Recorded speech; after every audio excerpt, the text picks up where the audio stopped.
आज हम स्टार्ट करने वाले हैं सिंगली रिइंफोर्स्ड बीम में जो स्टेप्स रहेंगे, डिजाइन स्टेप्स हैं, कौन से हैं वो हम एक एक करके डिस्कस करेंगे। तो हमारा टॉपिक रहेगा steps for design of singly reinforced beam. Steps for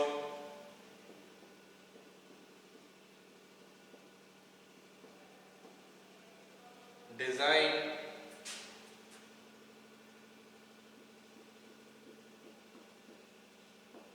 of singly reinforced beam। ठीक है जी। तो डिजाइन स्टेप्स क्या रहेंगे, किस तरह हम सिंगली रिइंफोर्स्ड बीम को डिजाइन कर पाते हैं, एक एक स्टेप हम जानेंगे और क्या रूल्स हैं, क्या स्पेसिफिकेशंस हैं, हमने लास्ट लेक्चर में भी डिस्कस की कुछ। तो हम अब डिटेल में देखेंगे कौन सी जो हमारे स्टेप रहेंगे वो कैसे हम स्टेप वाइज कैसे अगर हम किसी सिंगली रिइंफोर्स्ड बीम को डिजाइन करना चाहते हैं। तो सबसे पहले हमारा स्टेप 1 की बात करें तो क्या रहेगा। Step 1, assume the approximate dimension of beam। तो बीम के अप्रोक्सीमेट डायमेंशंस के को assume करना सबसे पहली बात है। तो इसी के लिए जो हमारा अगर कोई भी अगर हमने डायमेंशंस को assume करना है तो उसके लिए सबसे पहले बात ये होती है कि उसकी जो सेल्फ वेट है बीम का उसका हमें अंदाजा होना चाहिए। ठीक है जी। तो सेल्फ वेट का भी पता होना चाहिए, तो हम कुछ जो विड्थ रहेगी या डेप्थ रहेगी उसका अंदाजा लगा सकते हैं। तो क्या स्पेसिफिकेशन है, क्या बेसिक रूल है as per the IS code 456/2000, तो वो भी देखते हैं। ओके, सबसे पहले बात है हमारी स्टेप 1 में, assume the approximate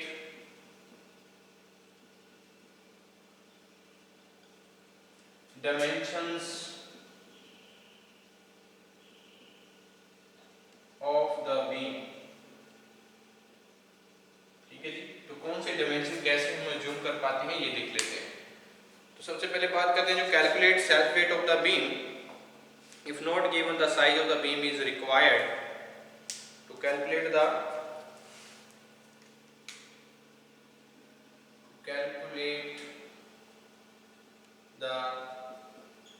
self weight of beam, self weight of beam if not given the size of the beam is required, if not given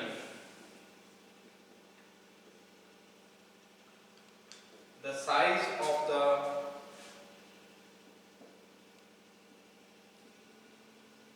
beam is required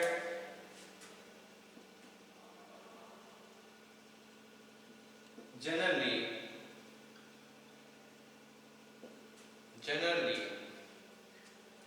the parameters are, कौन से parameters रहेंगे। तो overall depth के लिए क्या parameter है, overall depth अगर हमने निकालनी है तो एज्यूम्ड हमारी क्या है, डायमेंशंस के लिए है, जो अप्रोक्सीमेट डायमेंशन रहती है हमारी, जो अप्रोक्सीमेट एज्यूम्ड रहेंगी। ठीक है जी। तो ओवरऑल डेप्थ क्या होगी, 1 to 10 to 1/8 of clear span,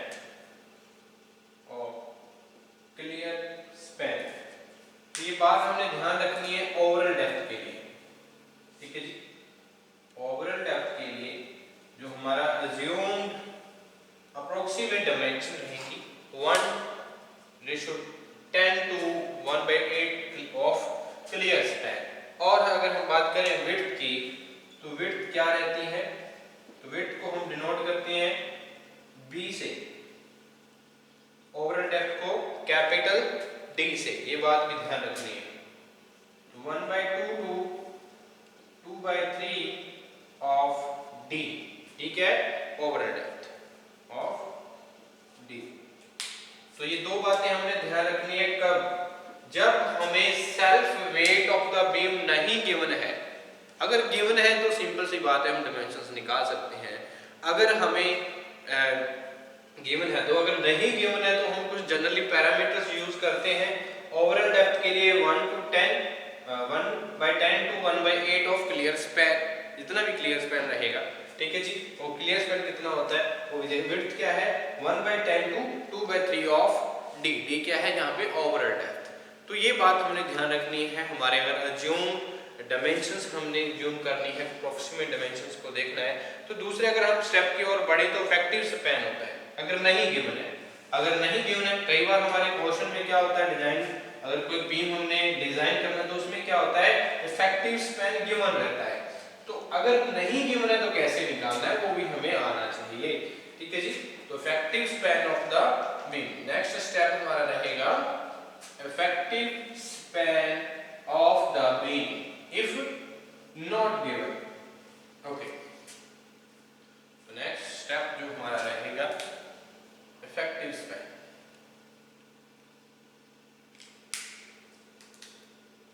effective span of the beam if not given, ठीक है जी। अगर गिवन नहीं है तो हम इफेक्टिव स्पैन कैसे निकालें तो वो भी हमने सीखना होगा। विड्थ ऑफ द सपोर्ट, जो हमारी विड्थ रहती है जब बीरिंग्स ऑफ द बीम होती है वो हमें पता होना चाहिए, ज्यूम करनी चाहिए। तो effective span should be least of the, इसमें से लीस्ट होगी वो हमारा इफेक्टिव स्पैन होगा। क्या होगा, इसमें दो हमारे पास पैरामीटर रहेंगे, इसमें हम डिनोट करते हैं इफेक्टिव स्पैन को स्मॉल एल से, इक्वल टू कैपिटल एल क्या रहेगा, विड्थ ऑफ द सपोर्ट कितनी रहेगी, plus bearing by 2 plus bearing by 2, ठीक है जी। तो दोनों साइड्स पे जो हमारी बीरिंग्स प्रोवाइड होगी उनके हाफ, क्योंकि दो एंड सपोर्ट्स होती हैं तो उनका हाफ से लेकर हमारा जो क्लियर स्पैन होता है, क्लियर स्पैन एल प्लस दोनों साइड से जो बेरिंग्स क्योंकि सपोर्ट होंगे उनकी बेरिंग्स को दोनों साइड से अगर प्लस करेंगे तो हाफ ऑफ करेंगे, ठीक है जी। तो हमारा एक तो ये हमारी क्या होती है इफेक्टिव स्पैन होती है, और दूसरी अगर हम बात करें इफेक्टिव स्पैन की तो क्या रहेगी L plus D, clear span plus D क्या effective depth of the beam, D क्या effective depth of the beam whichever is less. तो इन दोनों में से जो कम होगा, दो जो हमने पैरामीटर यहाँ पे देखे, तो इस दोनों में से क्या होगा विच एवर इज लेस। तो इन दो पैरामीटर में से जो कम होगा वो हमारा क्या रहेगा effective span of the beam रहेगा, ठीक है जी। ये बातें हमने ध्यान रखनी, क्योंकि क्लियर स्पैन प्लस जो बेरिंग्स प्रोवाइड होंगे, क्योंकि यानी एक सपोर्ट है उनके हाफ से लेकर दूसरी सपोर्ट है उसके हाफ डिस्टेंस तक हमारा इफेक्टिव स्पैन होता है। और दूसरा क्या होता है क्लियर स्पैन प्लस जितनी इफेक्टिव डेप्थ रहेगी बीम की उसको प्लस करेंगे तो हमारे पास इफेक्टिव स्पैन आता है। अगर इनमें दोनों में से जो वैल्यू कम होगी उसको हम लेके चलते हैं हमारा effective span of the beam, ठीक है जी। ये बात हमने ध्यान रखनी है, ओके। तो नेक्स्ट अगर हम बात करें नेक्स्ट स्टेप की ओर, तो फैक्टर डिजाइन लोड। तो फैक्टर डिजाइन लोड को कैसे हम क्या कर सकते हैं, स्टेप 3 में हम सीखेंगे कैसे डिजाइन स्टेप हमारा रहेगा फैक्टर्ड डिजाइन लोड। जो डिजाइन लोड है तो उसको हम कैसे फाइंड आउट करते हैं, क्या स्टेप रहता है। तो थर्ड स्टेप नंबर रहेगा हमारा फैक्टर्ड डिजाइन लोड, नंबर 3 रहेगा हमारा factored design load. Calculate the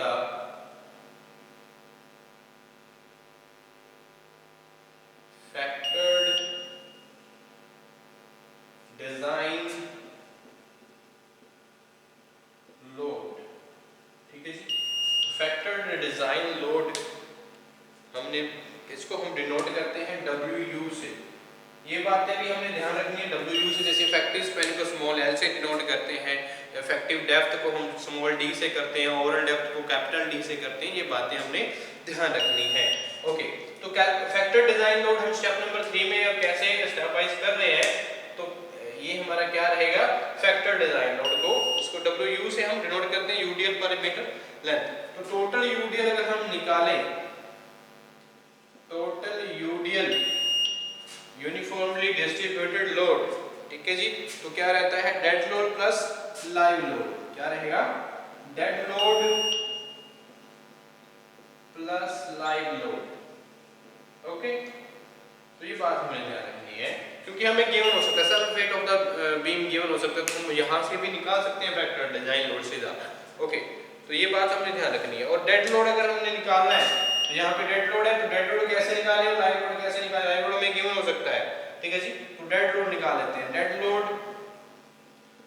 अगर हमारे पास गिवन है या नहीं गिवन है तो हम वो भी निकालेंगे।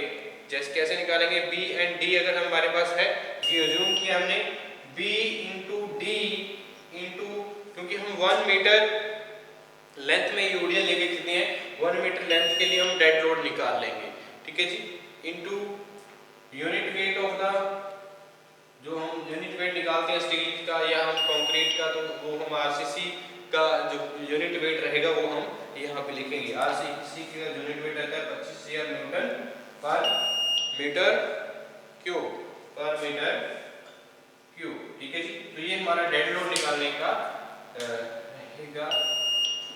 बी इंटू डी इंटू, यहाँ पे हम इंटू 1 कर सकते हैं। 1 क्यों करेंगे?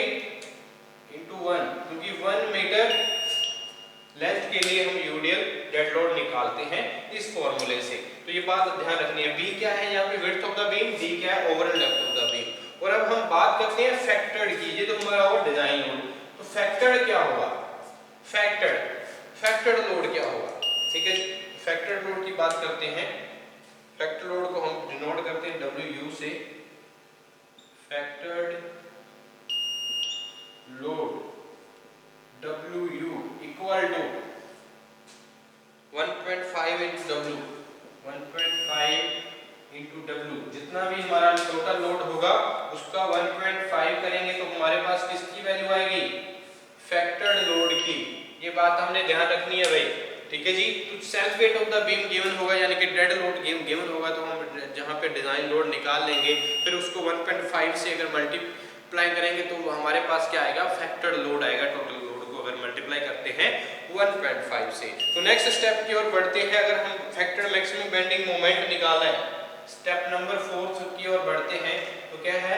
हमने maximum bending moment, factored maximum bending moment निकालना है। तो कैसे निकालेंगे? स्टेप वाइज समझते हैं, ठीक है जी।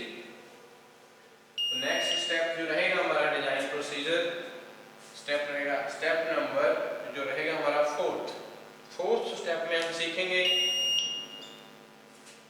Calculate the factored maximum,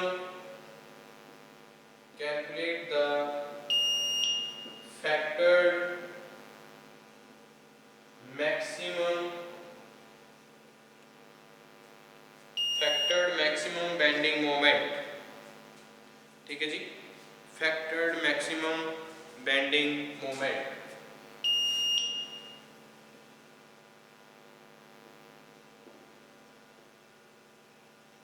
okay, factored maximum bending moment क्या रहता है ये हमने ध्यान रखना है।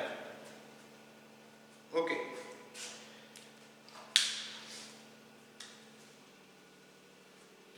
जो फैक्टर्ड मैक्सिमम बेंडिंग मोमेंट रहता है इसको डिनोट कैसे करते हैं ये भी हमने बात रखनी है। इसको MU से डिनोट करते हैं, ये बात हमने ध्यान रखनी है। MU, okay.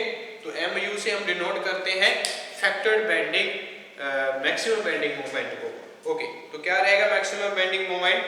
हम डिनोट करते हैं इसको MU equal to WU L square by 8।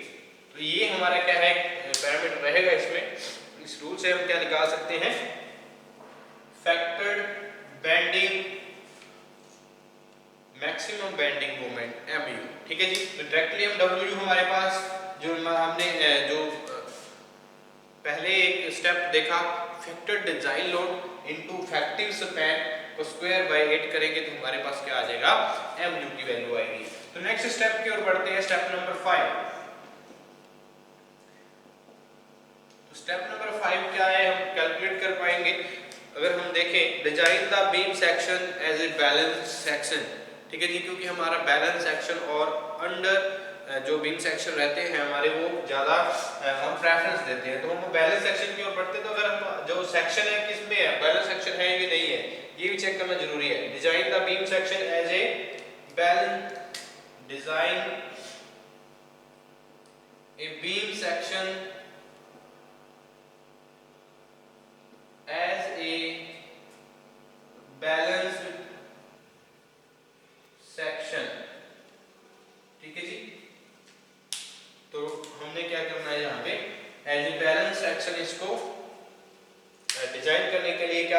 कहेंगे ये भी हमने जानना जरूरी है। ठीक है जी।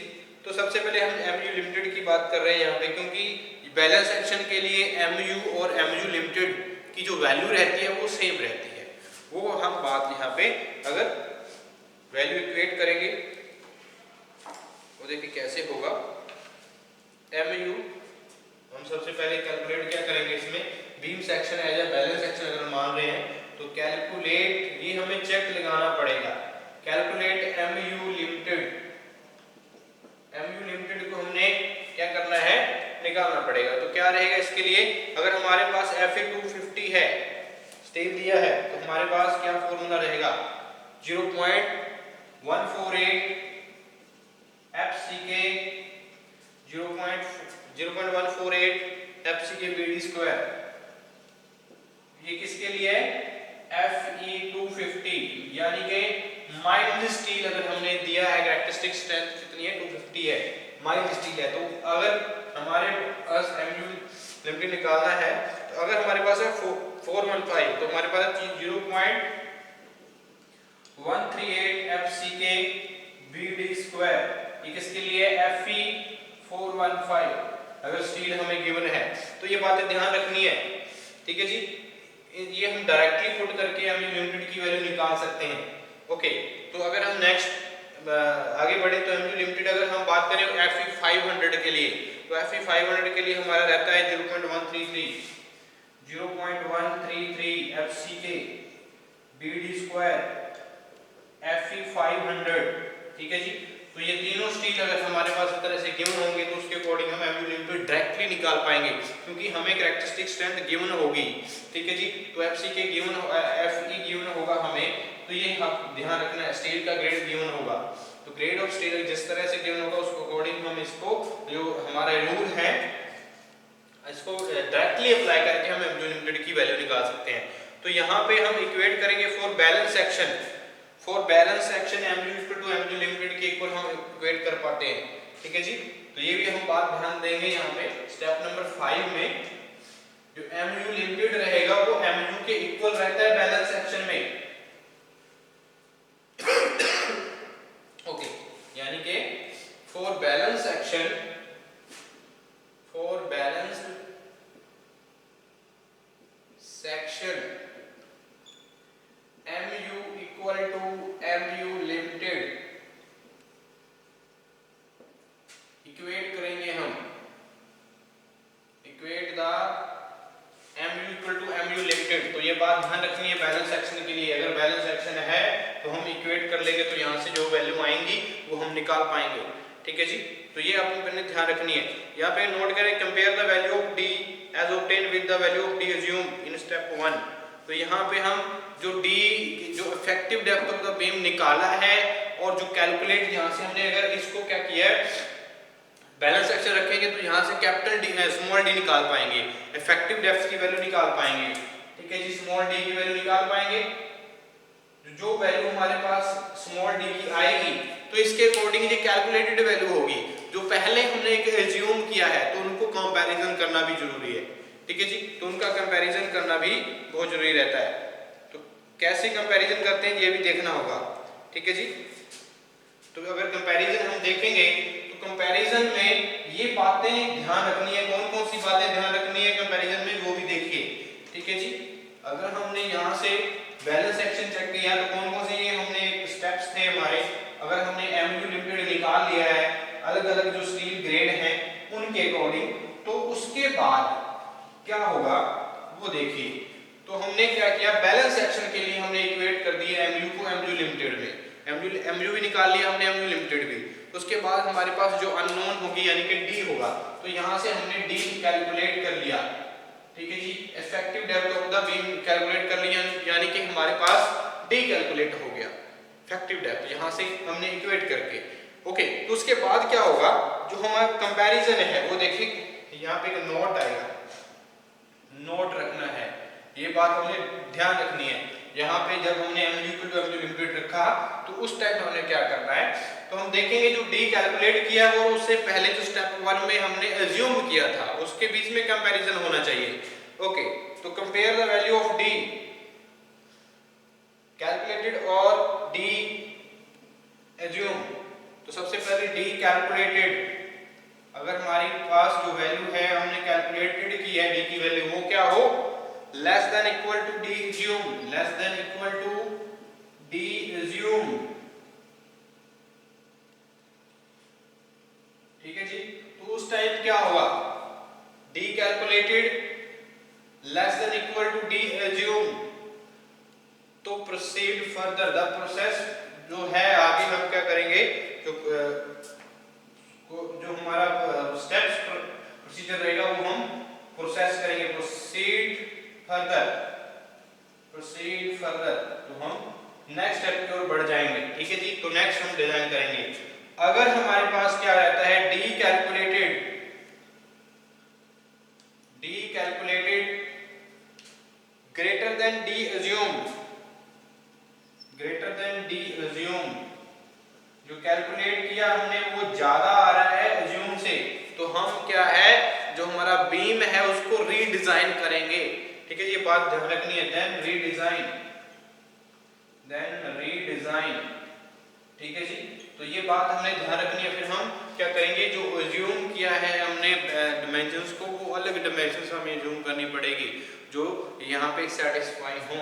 ओके, तो ये बात हमने ध्यान रखनी है। Redesign of the beam, assume the new increased dimension of the beam in step, तो वन स्टेप से जो हम फिर स्टार्ट करेंगे और जो रीडिजाइन करेंगे हमारे जो assumed dimensions रहेंगी। ठीक है जी, जो इस चीजों पे एज हो। ठीक है जी, तो इसके बाद हम बात करते हैं नेक्स्ट स्टेप की और, तो नेक्स्ट स्टेप हमारा क्या रहेगा, calculate the area of tensile steel. तो एरिया ऑफ टेंसाइल स्टील कैसे कैलकुलेट कर पाएंगे, ये देखिए, यानी कि एएसटी हम डिनोट करते हैं एरिया ऑफ टेंसाइल स्टील, क्योंकि सिंगली रीइंफोर्स्ड बीम है, तो सिंगली रीइंफोर्स्ड बीम के लिए हम एरिया जो हमारा स्टील कहां पे प्रोवाइड करता है, टेंशन जोन में, तो एरिया ऑफ टेंसाइल स्टील ही हमारे को क्या करना होगा, कैलकुलेट करना होगा। तो स्टेप नंबर 6 की बात करते हैं, calculate area of tensile steel. Okay, area of tensile steel कैसे कैलकुलेट करेंगे, ये बात ध्यान रखनी है। यहाँ पे हमारे पास बात ध्यान रखनी है, AST इक्वल टू 0.36, क्योंकि C इक्वल टू T रखना पड़ेगा हमें। ठीक है जी, C इक्वल टू T, यानी कि compression equal to tension zone रखना पड़ेगा। तो हमारे पास क्या फॉर्मूला है, 0.36 FCK B XU max divide by 0.87 FY। तो ये बात ध्यान रखनी, ये हमारा फॉर्मूला बहुत जो यूजुअली यूज होगा AST निकालने के लिए, calculate the tensile steel. Okay, तो यहाँ पे एक बात ध्यान रखनी है, B क्या है यहाँ पे, width of the beam, FCK characteristic strength of the concrete, FY yield strength. ठीक है जी, characteristic strength of the steel. ठीक है जी, स्टील की कितनी कैरेक्टरिस्टिक स्ट्रेंथ है और ये कंक्रीट की कैरेक्टरिस्टिक स्ट्रेंथ कितनी है, ये बात हमने ध्यान रखनी है यहाँ पे। और यहाँ पे XU max की बात है, XU max, तो XU max को फाइंड करने के लिए हमारा जो ग्रेड होगा उसके अकॉर्डिंग हम इनको फाइंड आउट कर सकते हैं XU max को। अगर हम बात करें माइल्ड स्टील की, तो माइल्ड स्टील के लिए FUX निकालने के लिए क्या फार्मूला है, 0.53 into D। D क्या है यहाँ पे, effective depth of the beam, किसके लिए ये है, फॉर Fe250 माइल्ड स्टील के लिए। और XU max अगर हम बात करें 0.48 into D, 48 into D, ये किसके लिए, Fe415। और हमारे पास XU max निकालने के लिए वैल्यू आएगी 0.46 into D, ये किसके लिए, Fe500। ओके, तो ये ग्रेड ऑफ स्टील के अकॉर्डिंग ही हम इनको जो वैल्यू है इनकी कैलकुलेट कर पाएंगे। तो ये हमारा क्या है, एरिया ऑफ टेंसाइल स्टील, इस तरह से हम इस स्टेप में क्या कर पाएंगे, कैलकुलेट कर पाएंगे। और नेक्स्ट हम करते हैं to find the number of bars. अगर हमने नंबर ऑफ बार्स कैलकुलेट करने, वो कैसे करेंगे, इसी स्टेप में आता है हमारा नंबर ऑफ बार्स की ओर। ठीक है जी। तो वो हमने ध्यान रखना है, नंबर ऑफ बार्स कैसे कैलकुलेट कर पाएंगे। टेंसाइल स्टील अगर हमने निकाल लिया है, ठीक है जी, तो नंबर ऑफ बार्स भी हमें पता होने चाहिए। तो वो क्या रहेंगे, तो ये फॉर्मूला याद रखना नंबर ऑफ बार्स के लिए। नंबर ऑफ बार्स कितने सरिये हमने प्रोवाइड करने हैं, फॉर्मूला है पाई डी स्क्वायर बाय, क्योंकि एरिया ऑफ बार क्या होता है, area of bar pi D square by 4। एक बार का हमने एरिया निकाल लिया, ठीक है जी। तो नंबर ऑफ बार्स निकालने के लिए क्या फॉर्मूला रहेगा, जितना एरिया है हमारे पास एएसटी निकाला divided by area of one bar, area of one bar, ठीक है जी। तो ये फॉर्मूले से हम क्या कर सकते हैं, नंबर ऑफ बार्स भी कैलकुलेट कर पाएंगे। तो ये हमारा क्या है, नेक्स्ट जो स्टेप रहेंगे हम नेक्स्ट लेक्चर में डिस्कस करेंगे, स्टेप नंबर 7 जो रहेगा हमारा, ठीक है जी।